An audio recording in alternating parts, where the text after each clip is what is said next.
Hi, this is Faith and Literacy, and welcome to part 3 in a series that I'm calling Building the Foundations for Reading Success. Now, we know that teaching young children to read is the most rewarding but the most critical task that educators and parents face. We know it starts way before your child or students enter into a classroom or begin their homeschooling journey, and it extends way past the first grade. Here in these series of videos, I am going to be focused on preschool to first grade level.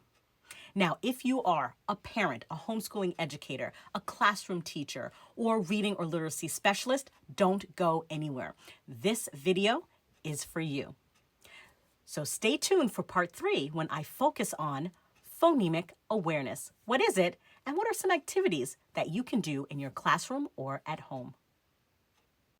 Now, in these series of videos, I explore the science of reading, the essential skills that need to be taught according to age and grade level, and the sequence in which these skills should be introduced. I also provide practical activities and games that teachers and homeschooling parents can use to reinforce these skills. So hopefully by the end of this series of videos, you'll have a deeper understanding on how to nurture young readers, and you'll also have a toolbox of effective strategies and activities to support their reading development. And of course, go to faithandliteracy.com because there I support you with resources that you can use to help reinforce these important skills. So let's get into phonemic awareness. Now, before I start on what phonemic awareness is, I just want to review what phonological awareness is, because these terms get thrown around a lot and you may be confused about the difference between the two. Now, phonological awareness is the ability to recognize and manipulate sounds of a spoken language.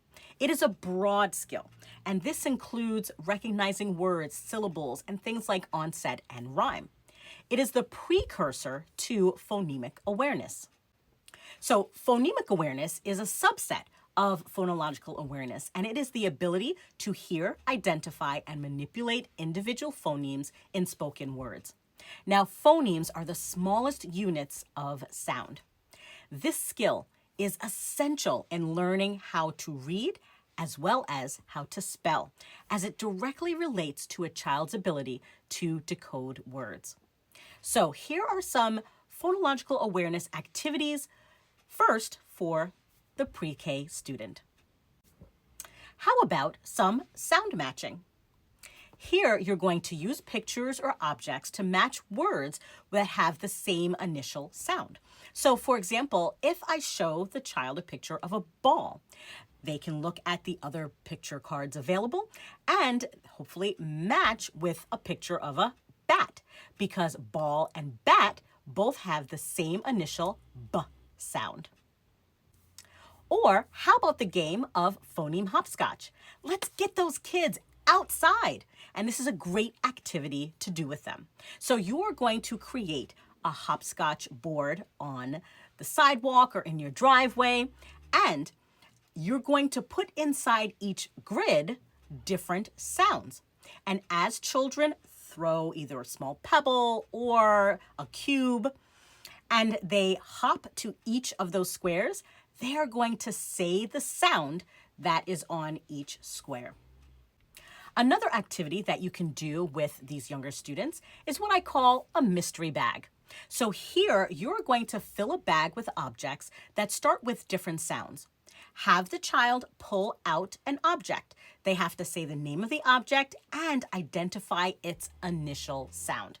And this is great because remember, it's the ability to manipulate these sounds. So you can do this game again and have them identify the final sound, for example, in the word.